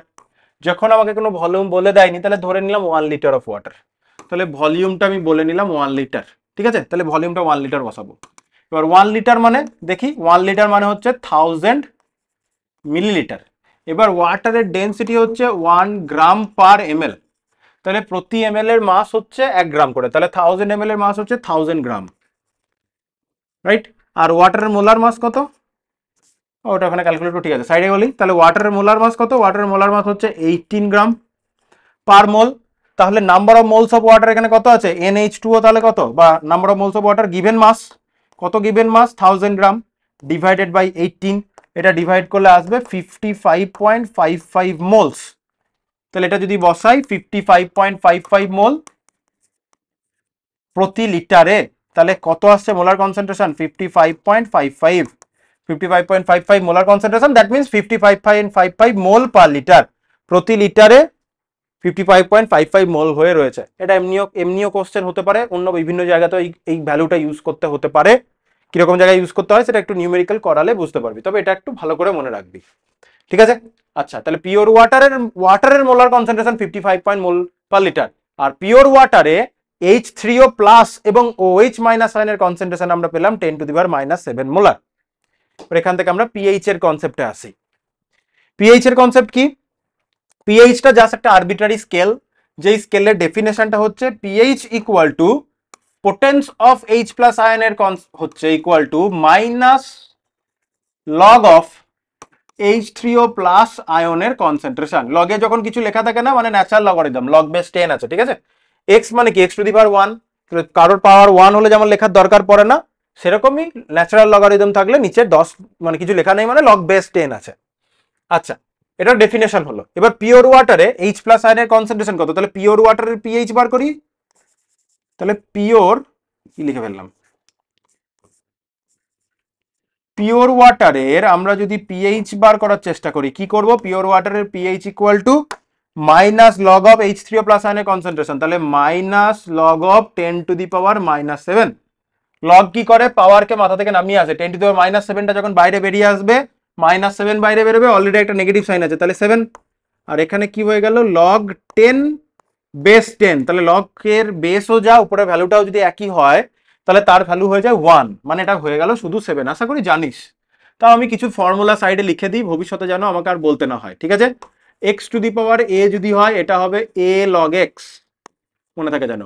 Log M into N যদি থাকে তাহলে তার formula log m plus log n. আচ্ছা, লগ এম বাই এন এর ফর্মুলা কি? Log M minus log n, ঠিক আছে। আর যদি ধর লগ 1/x থাকে, এটা মানে হচ্ছে মাইনাস লগ এক্স, তাহলে লগের কোনো টার্মকে যদি ইনভার্স করে দিই, মানে যদি লগ এক্স থাকে, যদি লগ এক্স থাকে তাহলে হবে মাইনাস 1/log এক্স, আর যদি শুধু লগ 1/x থাকে তাহলে মাইনাস 1/log লগ এক্স হবে শুধু। মানে কোনো টার্মটাকে ইনভার্স করলে নেগেটিভ সাইন চলে আসবে, আর অলরেডি যে নেগেটিভ থাকে সেটা পজিটিভ হয়ে যাবে। আর কি বাদ দিচ্ছি, আর একটা বলে নি, এলএন মানে হচ্ছে লগ বেস ই, আগেও বলেছি আজকে আবার বললাম, এলএন মানে হচ্ছে লগ বেস ই। তাহলে এলএন এর সাথে সম্পর্ক হচ্ছে 2.303 লগ বেস 10, ঠিক আছে। তাহলে লগ বেস ই এর সাথে লগ বেস 10 এর সম্পর্ক এটা। তাহলে কিছু লগের ফর্মুলা আমি এখানে লিখে দিলাম। আশা করি অলরেডি লগ পড়া হয়েছে, তাও আমি রিস্ক নিলাম না, যে কটা আমার কেমিস্ট্রি পড়াতে গিয়ে লগের যতটুকু লাগবে সেগুলো আমি একটু বলে নিলাম। আচ্ছা, এখান থেকে 7 বেরিয়ে এলো। 7 যে বেরোলো, পিওর ওয়াটারের পিএইচ 7 বেরোলো, এই পিএইচ 7টাকে আমরা বলছি নিউট্রাল পিএইচ, ঠিক আছে। এটাই হচ্ছে তো নিউট্রাল। এবার এইচ প্লাস আয়নের কনসেন্ট্রেশনটা এখানে কত বসিয়েছি? 10⁻⁻7 মোলার। এবার এইচ প্লাস আয়নের কনসেন্ট্রেশনটা যদি 10⁻⁻7 মোলারের থেকে বেশি হয়, লেটস সে এইচ প্লাস আয়নের কনসেন্ট্রেশনটা 10⁻⁻5 মোলার। বলিস না স্যার 10⁻⁻7 থেকে -5টা ছোট, ওটা যদি 10⁻7 আর 10⁻5 হতো তাহলে 10⁻5টা ছোট হতো, আগে নেগেটিভ আছে, তাহলে -7 থেকে -5 এক্ষেত্রে বড় হলো, তাহলে এইচ প্লাস আয়নের কনসেন্ট্রেশনটা বাড়ালাম। তাহলে এই সিচুয়েশনে পিএইচ ইকুয়াল টু কি আসবে? মাইনাস লগ অফ 10⁻⁻5, পিএইচ বেরিয়ে আসবে 5, ঠিক আছে, হুইচ ইজ লেস দ্যান 7। তাহলে এখান থেকে আমরা দুটো পয়েন্ট বুঝবো। যদি আমরা দেখি ভালো করে, যদি আমরা দেখি পিএইচ এর ভ্যালুটা, তিনটে পয়েন্ট লিখে দিচ্ছি, পিএইচ এর ভ্যালুটা যদি 7 হয় এটা হচ্ছে তোর নিউট্রাল পিএইচ। পিএইচ এর ভ্যালুটা যদি তোর লেস দ্যান 7 হয় এটা হচ্ছে তোর অ্যাসিডিক পিএইচ। আর পিএইচ এর ভ্যালুটা যদি গ্রেটার দ্যান 7 হয় তাহলে সেটা হয়ে গেল বেসিক পিএইচ, ঠিক আছে। আশা করি কথাটা মনে থাকবে, ইম্পর্টেন্ট। এবার সমস্ত এই যে নিউট্রাল পিএইচ যে 7-এ, এবারে কাজের কথায় আসি, প্রবলেম সৃষ্টি করবে। নিউট্রাল পিএইচ যে আমরা পেলাম 7-এ, 7টাকে আমরা নিউট্রাল পিএইচ বলছি, এটা কিভাবে এলো? এটা এলো যখন কেডাব্লিউর ভ্যালুটা 10⁻⁻14, কেডাব্লিউর ভ্যালুটা যখন 10⁻⁻14 সেই কন্ডিশনটা অ্যাপ্লাই করেছি, তবে গিয়ে পিওর ওয়াটারে এইচ প্লাস আয়নের কনসেন্ট্রেশনটা 10⁻⁷ এসেছে এবং নিউট্রাল পিএইচকে আমরা সাথে বলেছি। এবার কেডাব্লিউর ভ্যালুটা 10⁻⁻14 আছে কখন? 25°C। 25°C কেডাব্লিউর ভ্যালু 10⁻⁻14 বলে ওখান থেকে এইচ প্লাস আয়নের কনসেন্ট্রেশনটা 10⁻⁷ হলো, সেখান থেকে আমরা পিওর ওয়াটারের পিএইচ পেলাম পিওর ওয়াটারের পিএইচ পেলাম শুধু 7। এবার যদি এই টেম্পারেচারটাকে বাড়িয়ে দেওয়া হয়, কি বললাম? টেম্পারেচার বাড়লে জলের ডিসোসিয়েশন বাড়বে, জলের ডিসোসিয়েশন বাড়লে এই আয়নের কনসেন্ট্রেশন বাড়বে, গুণফল বাড়বে, কেডাব্লিউ বাড়বে। তো টেম্পারেচার বাড়িয়ে দিলে কেডাব্লিউ বাড়বে। তাহলে টেম্পারেচার যদি বাড়িয়ে দিয়ে তুই 100°C চলে যাস, 100°C করলে কেডাব্লিউর ভ্যালু তোকে কেউ মুখস্থ করতে বলবে না, সেই ভ্যালু তোর বইয়ে লেখা রয়েছে, সেটা থেকেই বলছি। 100°C কেডাব্লিউর ভ্যালুটা চলে আসে 56 ইন্টু 10⁻⁻14 হয়ে যায়। তাহলে অ্যাট 100°C কেডাব্লিউর ভ্যালুটা হয়ে যায় 56 ইন্টু 10⁻⁻14, ঠিক আছে। এখান থেকে H3O প্লাস আয়নের কনসেন্ট্রেশনটা আমরা যদি বার করতে চাই, তাহলে এখান থেকে H3O প্লাস আয়নের কনসেন্ট্রেশনটা আর কিন্তু তোর 10⁻⁷ বেরোবে না, সেম ভাবে H3O স্কোয়ার করে যেরকম করে আগের বার করলাম, H3O প্লাস আয়নের whole square equal to 56 point এটা, তাহলে H3 এর কনসেন্ট্রেশনটা কি হবে? √56 ইন্টু 10⁻⁻14। আচ্ছা, একটা কথা, এটা বুঝতে পেরেছিলি যে এটা কি করে 10⁻⁻7 লিখলাম? 10⁻⁻14 আছে, রুট আন্ডার করেছি, তাহলে 10⁻⁻14 এর রুট আন্ডার কি করে করতে হয় যদি কেউ বুঝতে না পারিস? এক্স এর রুট মানে হচ্ছে এক্স এর পাওয়ার হাফ, ঠিক আছে। এবার 10⁻⁻14 এর রুট আন্ডার করছিস মানে এর পাওয়ার হাফ হচ্ছে, তাহলে এটা কেটে গেলে চলে আসে 10⁻⁻7, এখান থেকে হচ্ছে। আচ্ছা, তাহলে এটা যখন রুট আন্ডার করবো, এটা রুট আন্ডার করলে এটা তো এরকম করে লিখতে দেবে না, এমনি তো ক্যালকুলেটর থাকবে। আমি ভ্যালুটা তোর বই দেখেই বসাচ্ছি, করলে আসবে 7.48 ইন্টু 10⁻⁷। তাহলে 7.48 ইন্টু 10⁻⁻7 মোলার। তাহলে যখন টেম্পারেচারটা 100°C হবে, কি বললাম, যখন টেম্পারেচারটা 100°C হবে তখন কেডাব্লিউর ভ্যালু ওটা, তখন H প্লাস আয়নের কনসেন্ট্রেশনটা 10⁻⁷ নয়, 7.48 ইন্টু 10⁻⁷ মোল পার লিটার। এই কন্ডিশনে যখন তুই পিএইচ বার করবি, মাইনাস লগ তুই যেই বসাবি, minus log of H plus ion তুই যেই বসাবি, এই পার্টিকুলার কন্ডিশনে এটার মাইনাস লগ করলেই পিএইচ বেরিয়ে আসবে, তাহলে সেটাই তখন নিউট্রাল পিএইচ হবে। তাহলে এটার পিএইচ ইকুয়াল টু কি বসাবো, মাইনাস লগ অফ 7.48 ইন্টু 10⁻⁷। ঠিক আছে, তাহলে এটা যখন ভ্যালু বসানো হবে, এটাকে আমি ক্যালকুলেট করার চেষ্টা করি। তাহলে দেখ log M into log N, log M into N, তাহলে log M minus log N, তাহলে minus log of 7.8 minus log 10⁻⁷। ঠিক আছে, 10⁻⁷, তাহলে -7, এটা মাইনাসকে নিয়ে +7 বেরিয়ে এলো, আর মাইনাস লগ 7.8 এর আমি ভ্যালুটা বসাই, তাহলে মাইনাস লগ 7.8, তাহলে কত লগ, এক সেকেন্ড, লগটা কোথায়, যা লগই তো দেখছি না,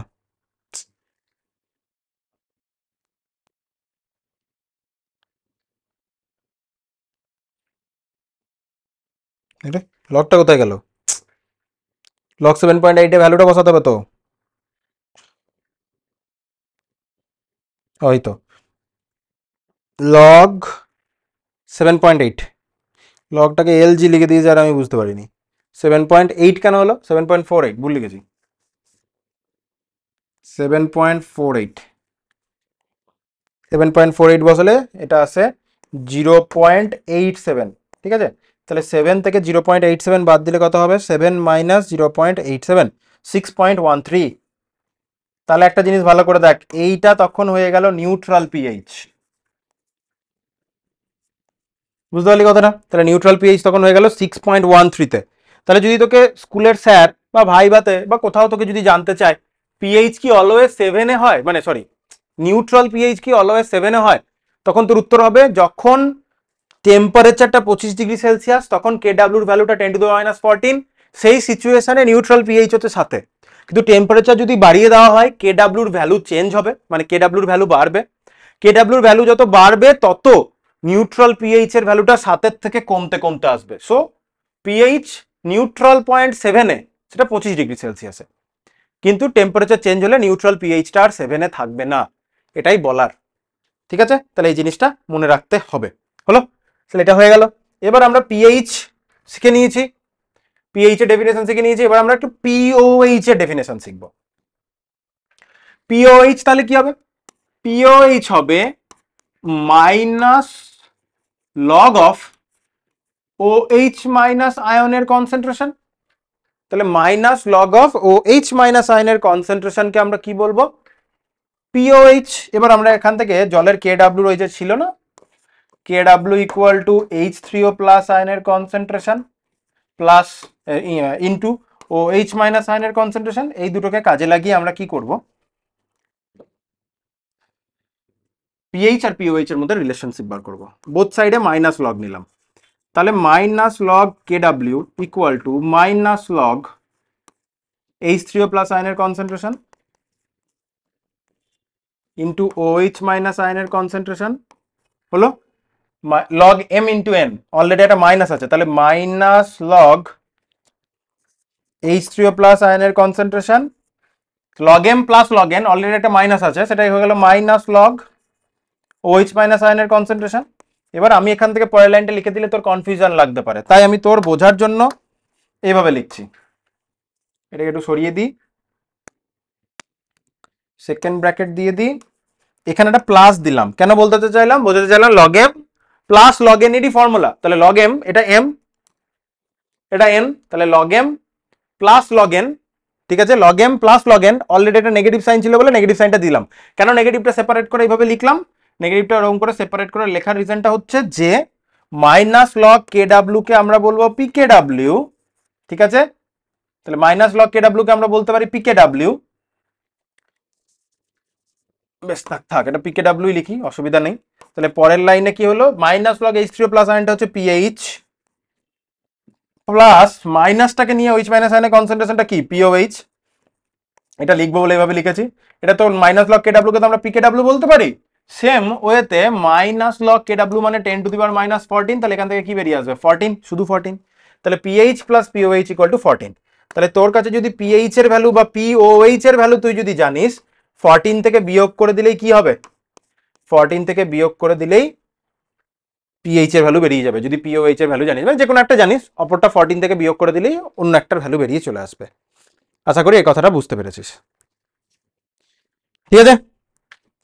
বেশ, তাহলে বইয়ে কোন জায়গাটা পড়বি সেটা একটু মার্ক করে দিই, তাই না? বইয়ে যে জায়গাটা পড়বি এটা মার্ক করে দিই। পিএইচটা তুই দেখবি, পিএইচ এর কনসেপ্টটা তোর বইয়ে আগে অসওয়াল্ড ডাইলিউশন ল এসব বলে নিয়ে তারপরে পিএইচ এর কনসেপ্টটা এসেছে। সো পিএইচ এর কনসেপ্টটা আমার মনে হয় আগে পিএইচ এর কনসেপ্টটা শিখে ফেললে বেটার, তাই আমি আগে পিএইচ এর কনসেপ্টটা বলে নিয়েছি। এবার এইচ থ্রি ওর যে টোটাল ক্যালকুলেশনটা এখান থেকে একটু পড়তে পারিস। জলের এরকম ডিসোসিয়েশন ঘটে, জল নিজে ডিসোসিয়েট হয়ে অল্প কিছু পরিমাণ কিছু অণু প্রোটন গ্রহণ করে, যে এইচ থ্রি প্লাস আর ওইচ মাইনাস আয়ন অল্প পরিমাণে তৈরি করে, খুব অল্প পরিমাণে, ঠিক আছে? এবার এখান থেকে এটাকেই জলের সেলফ আয়নাইজেশন বলি, তাহলে এই ঘটনাটাকে জলের শত আয়নায়ন বা সেলফ আয়নাইজেশন, অটো আয়নাইজেশন বলি। তাহলে রিয়াকশনটা কি হয়, এটা হচ্ছে মেন রিয়াকশন।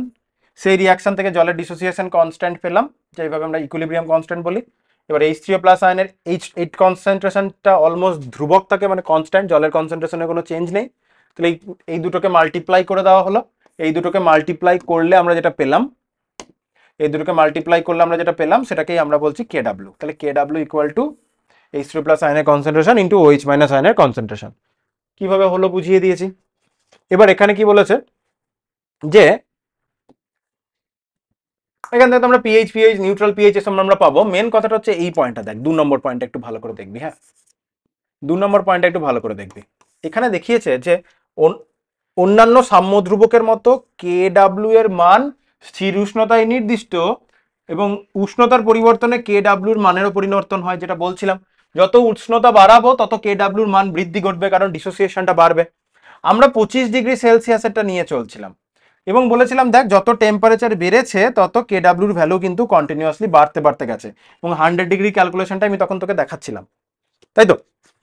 তাহলে কে ডাব্লিউর আমরা 25°C, বাকি পয়েন্টগুলো তো আমি আসছি। আগে কে ডাব্লিউ 25°C কত ভ্যালু আসছে, 10⁻⁻14 আসছে, তাই তো? এটাকে যদি আমরা কাজে লাগাই, বাকি পয়েন্টগুলোতে আসছি, এটাকে যদি আমরা কাজে লাগাই তাহলে এখান থেকে আমরা কি পাবো, যে এখানে আয় পিএইচ এর ডেফিনেশন, না তাহলে পিএইচ এর ডেফিনেশনটা বলে নি, ওটাকে কাজে লাগাবো, 10⁻⁻14 ভ্যালুর কাজে লাগাবো। পিএইচ এর ডেফিনেশন হচ্ছে এটা, আর পিওএইচ এর ডেফিনেশন হবে পিওএইচ যে minus log of OH minus আয়নের কনসেন্ট্রেশন। এই দুটো জায়গা মার্ক করে নিবি, মধ্যে সম্পর্ক যখন আমরা বার করব। তাহলে বিশুদ্ধ জলে কি বিশুদ্ধ জল বা জলীয় দ্রবণে এইটা আমরা পাবো। তাহলে বোথ সাইডে ওরা আগেই মাইনাস দিয়ে দিয়েছে, মাইনাস লগ এটা মাইনাস অফ এটা মাইনাস অফ এটা। তাহলে pH plus pOH equal to pK W, তাই তো? তাহলে আমরা পাই pH plus pOH equal to pK W. তাহলে 25°C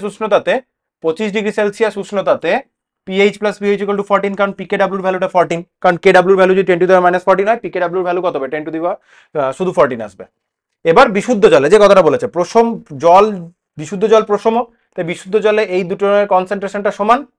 তাহলে বিশুদ্ধ জলে পিএইচ এবং পিওএইচ এর ভ্যালুটা সমান হবে। এখানেই পিএইচ এবার যেভাবে ক্যালকুলেট করে আমি ওইভাবে ক্যালকুলেট করছি, এই বইয়ে এই দুটোকে সমান বলেছে। আগে মাইনাস লগ করে নিয়েছে, 14 করে নিয়েছে, 14 করে নামার পর 7 বার করবে। আর আমি আগেই মাইনাস লগ বসিয়ে মানে ওখানে আগেই এইচ থ্রি প্লাস আয়নের কনসেন্ট্রেশন 10⁻⁻7 বার করে নিয়েছি, দিয়ে মাইনাস লগ বসিয়েছি। আগে মাইনাস লগ বসা, আগে এইচ থ্রি প্লাস আয়নের কনসেন্ট্রেশন বার করা, কোনো অসুবিধা নেই। তাহলে পিএইচ প্লাস পিওএইচ পিকে ডাব্লিউর হাফ হবে। যদি পিকে ডাব্লিউ 14 হয় তাহলে পিএইচ আর পিওএইচ এর ভ্যালুটা সাথে সাথে সমান হবে, যেটা দেখিয়েছিলাম।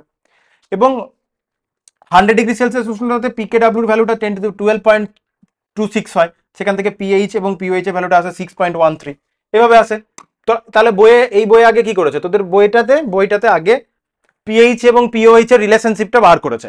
আমি এখানে কি করেছি, আমি এখানে ক্যালকুলেট করার ক্ষেত্রে আগে H3O প্লাস আয়নের কনসেন্ট্রেশনটা বার করেছি, H3O প্লাস আয়নের কনসেন্ট্রেশনটা বার করার পর তার সাথে মাইনাস লগ লাগিয়েছি। তো ওয়ে H3O প্লাস আয়নের কনসেন্ট্রেশনটা আগে বার করেনি, আগে পিএইচ আর পিওএইচ এর রিলেশনশিপটা বার করে নিয়েছে। পিএইচ আর পিওএইচ এর রিলেশনশিপটা বার করে নিল 14, এবার বলেছে পিওর ওয়াটারে H3O প্লাস আয়নের OH মাইনাস আয়নের কনসেন্ট্রেশন সমান, দ্যাট মিন্স পিএইচ আর পিওএইচ এর ভ্যালু সমান। তাহলে সেখান থেকে পিএইচ আর পিওএইচ এর ভ্যালুটা 7 বার করেছে এবং বলেছে নিউট্রাল পিএইচ হচ্ছে 7 এ। তো ওভাবে করলেও হবে। আর আমি আরেকটা ভাবে করে দেখিয়েছি, একই ব্যাপার। এখানেও যেমন 100 ডিগ্রি সেলসিয়াসে কেডব্লিউ ভ্যালু বার করেছি, ওখান থেকে H3O প্লাস আয়নের কনসেন্ট্রেশন বার করেছি, মাইনাস লগ বসিয়েছি, তাতেও আমার 6.13 এসেছে। অথবা তুই যদি এভাবে করতি যে কেডব্লিউ থেকে পিকেডব্লিউ বার করে নিলি, pH equal two pOH equal to half পিকেডব্লিউ করে, ওখানেও 12.26, দ্যাট মিনস 6.13 আসবে। যেভাবেই কর না কেন একই আসবে, আশা করি বুঝতে পারছিস। এবার বইয়ে আর যে দুটো অন্য পয়েন্ট আছে, সেই অন্য পয়েন্ট দুটোতে আমি যদি যাই, কি বলেছে দেখ আগের টেবিলটাতে, এই টেবিলটাতে অন্য পয়েন্ট যে দুটো বলেছে, সেই পয়েন্টটা বলেছে যে জলের যেটা ইকুইলিব্রিয়াম কনস্ট্যান্ট বা ডিসোসিয়েশন কনস্ট্যান্ট কেডি, সেটাতে H2O স্কোয়ার মাল্টিপ্লাই করছি, তাহলে H2O স্কোয়ার মাল্টিপ্লাই করতে পারি, তাহলে এটা হচ্ছে কেডব্লিউ। তাহলে এটাকে এইভাবেও লেখা যায়, কেডব্লিউ, এটাকে মাল্টিপ্লাই করলাম, এটাকে কেডব্লিউ মানে হচ্ছে কেডি ইন্টু H2O স্কোয়ার, উপরটা কেডব্লিউ। আর আমরা জানি পিওর ওয়াটারে জলের মোলার কনসেন্ট্রেশন হচ্ছে 55.55 মোলার, তাহলে এখান থেকে লেখা যায় কেডব্লিউ ইকুয়াল টু কেডি ইন্টু 55.55 তার হোল স্কোয়ার। তাহলে জলের আয়নিক গুণফল, ঠিক আছে, ionic product of water equal to জলের ডিসোসিয়েশন কনস্ট্যান্ট ইন্টু 55.55 তার হোল স্কোয়ার। এরকম একটা ফর্মুলাটি আমরা এখান থেকে বানিয়ে নিতে পারি। আর এর পরেরটা কিছুই করেনি, ওই রুট আন্ডার কেডব্লিউ করে H3 আর এই কনসেন্ট্রেশনটা দেখ এটা বার করেছে। আর যখন 25 ডিগ্রি সেলসিয়াসে হয় 10⁻⁷, যেটা আমি ক্যালকুলেট করেছি, এটারই মাইনাস লগ নিয়েছি। আর 100 ডিগ্রি সেলসিয়াসে হয়ে যায় 7.48 ইন্টু 10⁻⁷। এই জিনিসগুলো এখানটাই বলেছে। আর পিএইচ স্কেলের তুই যদি এই জায়গাটায় চলে আসে, এখানটাই বলেছে যে কোনো একটা জায়গাতে যদি তোর H3O প্লাস আয়নের বা কোনো একজনের কনসেন্ট্রেশন জানা থাকে, কোনো একটা পার্টিকুলার সলিউশনে, ধর দুভাবে তুই, তোর কাছে যদি OH মাইনাস আয়নের কনসেন্ট্রেশনটা নোন হয়, তাহলে সলিউশনের পিএইচ কি করে বার করবি, এই ভ্যালুটা নোন। এবার তোকে জানতে চাইছে পিএইচ এর ভ্যালুটা তুমি কি করে বার করবে। এটা বার করার তোর কাছে দুটো অপশন আছে। ফার্স্ট পয়েন্টে তুই কি করতে পারিস, OH মাইনাস আয়নের কনসেন্ট্রেশনটা নোন, তাহলে এখানটায় minus log of OH minus আয়নের কনসেন্ট্রেশন, OH মাইনাস আয়নের ভ্যালুটা নোন, এখানে প্লাগ ইন করে দিলেই আমরা এখানে POH এর ভ্যালু পেয়ে যাব। সেখান থেকে আমরা পিএইচ এর ভ্যালু কি করে বার করতে পারবো, 14 মাইনাস POH বার করে নিলেই হবে, কারণ পিএইচ এর ভ্যালুটা তো আমরা পেয়ে যাবো, কারণ OH মাইনাস আয়নের কনসেন্ট্রেশনটা নোন। এটা একটা করতে পারিস। আর সেকেন্ড টাইমে কি করতে পারিস, OH মাইনাস আয়নের কনসেন্ট্রেশনটা নোন, তাই তো আমরা জানি H3O প্লাস আর OH মাইনাস আয়নের কনসেন্ট্রেশনের গুণফলটা কেডব্লিউর সাথে সমান। এবার তুই এটা করে নিতে পারিস যে H3O প্লাস আয়নের concentration equal to KW by OH minus আয়নের কনসেন্ট্রেশন। খুব ভালো কথা, তুই কেডব্লিউ এবং OH minus ion both concentration, মানে কেডব্লিউ ভ্যালুটা 10⁻⁴ আর OH মাইনাস আয়নের কনসেন্ট্রেশনটা তো নোন, তাহলে এখান থেকে H3O প্লাস আয়নের কনসেন্ট্রেশনটা পেয়ে যাবি। এবং ডাইরেক্ট এবার তুই কি করতে পারিস, পিএইচ এর ভ্যালু বার করতে পারিস কিভাবে, minus log of H3O plus আয়নের কনসেন্ট্রেশনটা এখানে বসিয়ে দিয়ে। ঠিক আছে, কেন একই কথা, কারণ এই ভ্যালুটাও তুই জানিস, এটা অলরেডি বলে দিয়েছে কোশ্চেনে, এখান থেকে H3O প্লাস আয়ন বার কর, মাইনাস লগ কর, দুটো মেথডেই তুই বার করতে পারিস, এই কথাটা বললো। আর পিএইচ এর দিকে তাকালে আমরা আর কি দেখতে পাবো, পিএইচ স্কেলের দিকে তাকালে আর আমরা যেটা দেখতে পাবো সেটা হচ্ছে যে দেখ, যখন আমরা অ্যাসিড H প্লাস আয়নের কনসেন্ট্রেশনটা 10 টাইমসে চেঞ্জ করব, তখন পিএইচটা কিন্তু 1 ইউনিটে চেঞ্জ হয়, 1 টাইম চেঞ্জ হবে, 10 গুণে কিন্তু চেঞ্জ হবে না। এটা তুই একটা জোর করে ড্রব্যাক বলতে পারিস। যেমন H3O প্লাস আয়নের কনসেন্ট্রেশনটা ধর 10⁻⁻5 মোলার, তাহলে এখান থেকে পিএইচ কত বেরিয়ে আসবে, এখান থেকে পিএইচ বেরিয়ে আসবে 5 বেরিয়ে আসবে। আর একটা সিচুয়েশনে ধর H3O প্লাস আয়নের কনসেন্ট্রেশনটা হচ্ছে 10⁻⁻4 মোলার, 10⁻⁻4 মোলার, ঠিক আছে, তাহলে এখান থেকে পিএইচ কত বেরিয়ে আসবে, এখান থেকে পিএইচ বেরিয়ে আসবে 4। তাহলে দেখ অ্যাসিডের কনসেন্ট্রেশনটা কিন্তু 10 টাইমস এদিকে চেঞ্জ হয়েছে, পিএইচটা কিন্তু 1 টাইমে চেঞ্জ হয়েছে। H প্লাস আয়নের কনসেন্ট্রেশন যত ইনক্রিজ করবে, পিএইচ এর ভ্যালু কিন্তু তত ডিক্রিজ করবে, এগুলো মেন পয়েন্ট। আচ্ছা, এবার যদি আমি তোকে জিজ্ঞেস করি পিএইচ এর ভ্যালু কি নেগেটিভে যেতে পারে, অবশ্যই যেতে পারে।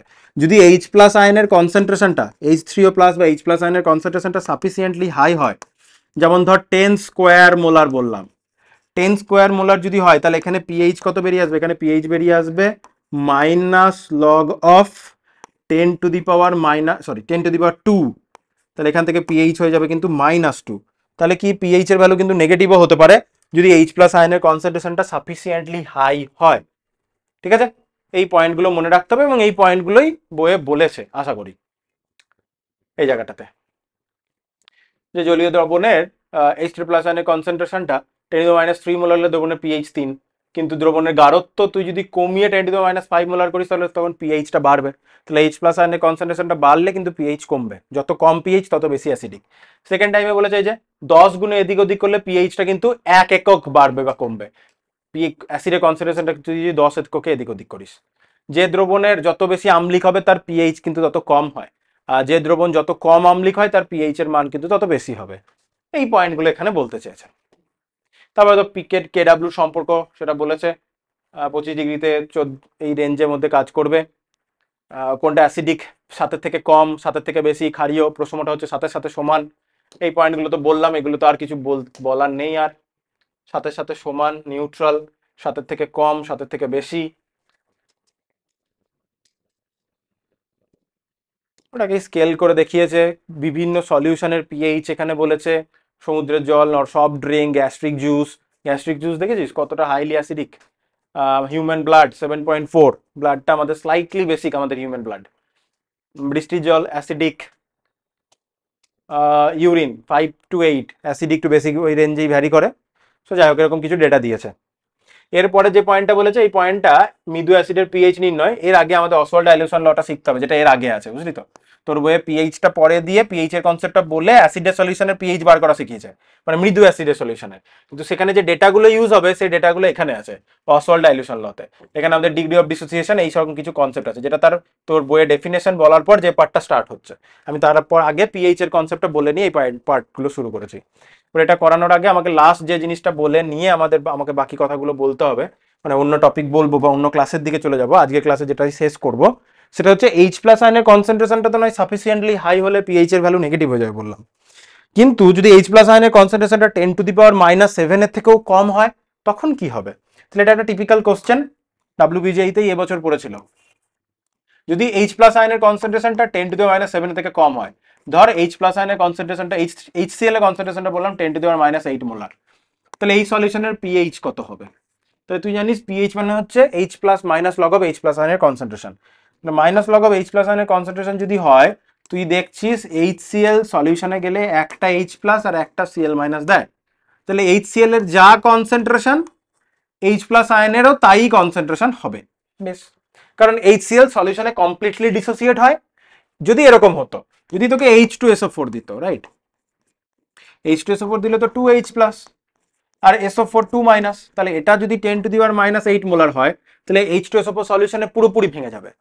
একটা H2SO4 থেকে দুটো H+ আয়ন আছে, তাহলে এখান থেকে কিন্তু 2 × 10⁻⁸ মোলার হতো। কিন্তু যেহেতু এখানে HCl বলেছে, তাহলে 100টা HCl দিলে 100টা HCl ভেঙে যাবে, প্রথম কথা। এবং 100টা HCl ভাঙলে কিন্তু 100টাই H+ আয়ন আসবে। সো HCl এর যা কনসেন্ট্রেশন H+ আয়নেরও তাই কনসেন্ট্রেশন। তুই এটা দেখলি, এখান থেকে তুই ক্যালকুলেট করে ফেললি, তো সাদা মনে কাদা নেই, লগ অফ 10⁻⁸, এখান থেকে পিএইচ বার করে দিলি 8। এবার প্রসঙ্গটা হচ্ছে অ্যাসিডের সলিউশনের পিএইচ বেসিক রেঞ্জে কি করে যাচ্ছে, >7 কি করে হচ্ছে? তাহলে নিশ্চয়ই এখানে কিছু একটা গন্ডগোল হচ্ছে, এটা কিছু একটা ভুল হচ্ছে। তাহলে এর সঠিক ক্যালকুলেশনটা কিভাবে হবে? এর সঠিক ক্যালকুলেশনটা হবে, এখানে ওয়াটারেরও অটো ডিসোসিয়েশনটা তোকে নিতে হবে। তাহলে H2O তো সলিউশনে ডিসোসিয়েট হয়ে H+ আর OH- আয়ন দেয়, মানে H3O+ আয়ন, মানে দুটো H+, মানে তোর শান্তির জন্য আমি যদি বলি দুটো H+, এখান থেকে H3O+ আয়ন দেয়, আর HClটা জলের সাথে রিয়াকশন করে এখানে একটা H3O+ আয়ন দেয়। ঠিক আছে, ঠিক আছে, পরের পেজে আমি আরো ফ্রেশ করে লিখি, শুধু H+ লিখলেও হতো, কিন্তু তোর শান্তির জন্য যেহেতু জলে দিয়েছি, তাহলে জল আছে মানে H2O, এটা নিয়ে এখান থেকে একটা H3O+ আয়ন তৈরি করেছে, আর Cl-, এটা 10⁻⁻8 মোলার, তাহলে এটাও 10⁻⁻8 মোলার। আর এখানে কি 2 পিস জল নিজেদের মধ্যে রিয়াকশন করে একটা ইকুইলিব্রিয়াম তৈরি করছে, যেখানে H3O+ আয়ন আর OH- আয়ন তৈরি করে। একটু আগে শিখলাম ওয়াটারে H3O+ আয়নের কনসেন্ট্রেশন কত হয়, 10⁻⁷। তুমি বলি পিওর ওয়াটারে তো হয়, এখানে তো অ্যাসিড মিক্স করে দিয়েছেন, এটা তো পিওর ওয়াটার নেই। ঠিক কথাই, কিন্তু অ্যাসিডের কনসেন্ট্রেশনটা এতটাই কম, এক বালতি জলে, মানে ব্যাপারটা তুই ভাব, তুই এক বালতি জলে এক ফোঁটা অ্যাসিড অ্যাড করেছিস, অবশ্যই অ্যাসিড অ্যাড করেছিস, জলটা পিওর নেই, অ্যাসিড আছে, কিন্তু জলের রেসপেক্টে অ্যাসিডের পরিমাণটা এতটাই কম যে জলের কিছু যায় আসে না সেটাতে, ঠিক আছে? সো আমরা তাও এটাকে ধরে নিতে পারি জলটা অলমোস্ট পিওরই আছে 10⁻⁷। তো যদি এটাকে আরো অ্যাকিউরেট করে করতে চাস তাহলে কি হবে, এই ইকুইলিব্রিয়ামটাতে কি হবে, অ্যাসিড থেকে তৈরি হওয়া যে H3O প্লাস আয়ন সেটা এই ইকুইলিব্রিয়ামটাতে আসবে এবং H প্লাস আয়নের কনসেন্ট্রেশনটা দেখ বেড়ে যাচ্ছে, তাহলে এই ইকুইলিব্রিয়ামটা কি দেখছে, সলিউশনে হঠাৎ করে ও যে ইকুইলিব্রিয়ামটা এস্টাবলিশ করে রেখেছে সেখানে H3O প্লাস আয়নের কনসেন্ট্রেশনটা বেড়েছে, মানে সাব প্রোডাক্টের কনসেন্ট্রেশনটা বেড়েছে। প্রোডাক্টের কনসেন্ট্রেশনটা বাড়লে ইকুইলিব্রিয়ামটা লেফট সাইডে শিফট হয়ে যাবে। অবশ্যই পিওর ওয়াটারে যতটা H প্লাস আয়ন তৈরি হয় এখানে H প্লাস আয়নের পরিমাণটা তার থেকে একটু কম, মানে 10⁻⁷ এর থেকে একটু কম। অতটাও জটিল ক্যালকুলেশন আমি যেতে চাইছি না, ডিসোসিয়েশনটা কিছুটা কমবে, পিওর ওয়াটারে H3O প্লাস আয়নের কনসেন্ট্রেশনটা যা হয় 10⁻⁷, সেটার থেকে কনসেন্ট্রেশনটা স্লাইটলি একটু কম হবে, কারণ H3O প্লাস আসার ফলে প্রোডাক্টের কনসেন্ট্রেশনটা বেড়েছে এবং ডিসোসিয়েশনটা কিছুটা সাপ্রেস হয়েছে। এটাকে কমন আয়ন ইফেক্ট বলে, এই চ্যাপ্টারেই আমরা পড়বো।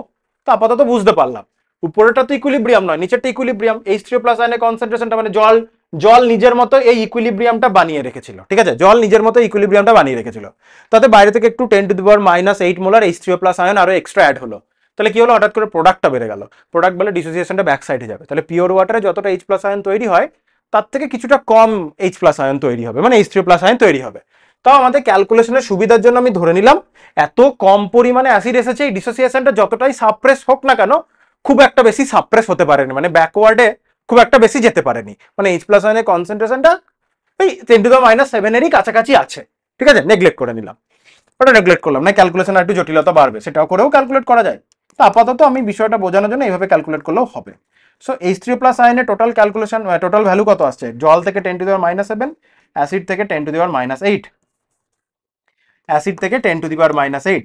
এবার এখান থেকে আমি যদি 10⁻⁷ কমন নিয়ে নিই তাহলে এখানে কি পড়ে থাকবে 1 প্লাস 10⁻⁻1, তো 10⁻⁻1 মানে 1/10, 1/10 মানে লসাগু করলে কত হবে, লসাগু করলাম তাহলে 10 প্লাস 1/10, তাহলে হচ্ছে 11/10, 11/10 মানে হচ্ছে 1.1 ইন্টু 10⁻⁷, এই 1.1 ইন্টু 10⁻⁷ এর আমাকে এবার মাইনাস লগ নিতে হবে, তাহলে মাইনাস লগ অফ 1.1 ইন্টু 10⁻⁷, বুঝতেই পারছি এখানে কি আসবে, লগ এ প্লাস লগ এন, তাহলে মাইনাস লগ 1.1 মাইনাস লগ 10⁻⁷, বাইরে বেরিয়ে এলো +7 হয়ে, +7 মাইনাস লগ 1.1 এর ভ্যালু লাগবে, তাই না? তাহলে লগ 1.1 এর ভ্যালুটা আমরা বসাই, লগ 1.1 ভ্যালু হচ্ছে 0.041, 0.041, তাহলে 7 থেকে 0.041 বাদ দিলে কত হবে, 7 মাইনাস 0.041, 6.959, তাহলে মোটামুটি 6.95 লিখছি, 6.95 which is almost equal to 7। এটার মানেটা কি, এটার মানেটা হচ্ছে অ্যাসিডের সলিউশনে, সরি, অ্যাসিডের যেহেতু সলিউশন ওয়াটার নিউট্রাল ছিল তাতে একটু অ্যাসিড অ্যাড করা হয়েছে, তাহলে অ্যাসিড অ্যাড করেছি, তাহলে সেই অ্যাসিডের সলিউশনের পিএইচটা তো কোনো মতেই বেসিক রেঞ্জে যেতে পারে না, ওটা তো ভুল, ওটা অ্যাসিডিক রেঞ্জেই রয়েছে। প্র্যাকটিক্যালি ভ্যালু বার করতে গেলে ওটার ভ্যালু আসছে 6.95 which is almost equal to 7, মানে জলের মধ্যে অ্যাসিড এতটাই কম পরিমাণে দিয়েছিস ওই অ্যাসিডটা জলের মধ্যে কোনো সিগনিফিকেন্ট অ্যাসিডিটি তৈরি করতে পারছে না, জলের পিএইচটা অলমোস্ট 7 এর কাছাকাছি থাকছে, মানে প্র্যাকটিক্যালি ওটা নিউট্রাল সলিউশন, কিন্তু থিওরিটিক্যালি বললে ভ্যালুটা আসছে 6.95, মানে অ্যাসিডিক রেঞ্জেই আছে, প্রুফ করতে পারলাম। তাহলে পিএইচটা কোথায় থাকছে, এই পিএইচটা গ্রেটার দ্যান 6 কিন্তু লেস দ্যান 7 এই রেঞ্জে থাকছে। আশা করি বুঝতে পারলাম। এই সেম ঘটনায় যদি 10⁻⁸ এর জায়গায় যদি 10⁻10 দেওয়া থাকে এখানেও সেখানেও তাই হবে, ঠিক আছে, আশা করি বুঝতে পারলি আমার কথাটা। বইটা যদি দেখিস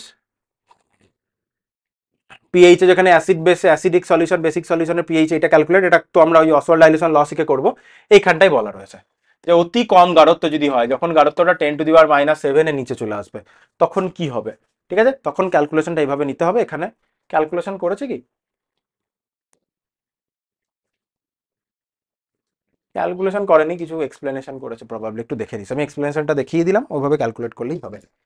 এই বলার নেক্সট দিন আমরা যেটা ডেফিনেশনের পর যেটা অসওয়াল্ড ডাইলিউশন ল, ওই যে অ্যাসিড বেস নিয়ে খেটেছে, ওই জিনিসটা এবার পড়বো। পিএইচটা আমরা শিখে নিলাম, একবারে পুরো উইক অ্যাসিড উইক বেসের পুরো ক্যালকুলেশনগুলো আমরা করে ফেলবো, ঠিক আছে? তাহলে ওই পার্টটা আমাদের নেক্সট ক্লাসে হয়ে যাবে। তারপরের ক্লাসে আমরা টাইট্রেশন এবং সল্ট হাইড্রোলিসিস পড়বো, এবং তারপরের ক্লাসে আমরা তোর বাফার আর সলিবিলিটি প্রোডাক্ট পড়বো। বাস, তাহলেই আমাদের চ্যাপ্টার কমপ্লিট। তাহলে 1 2 3 এখনো 3টে চ্যাপ্টার লাগবে, 4টে ক্লাস লাগবে।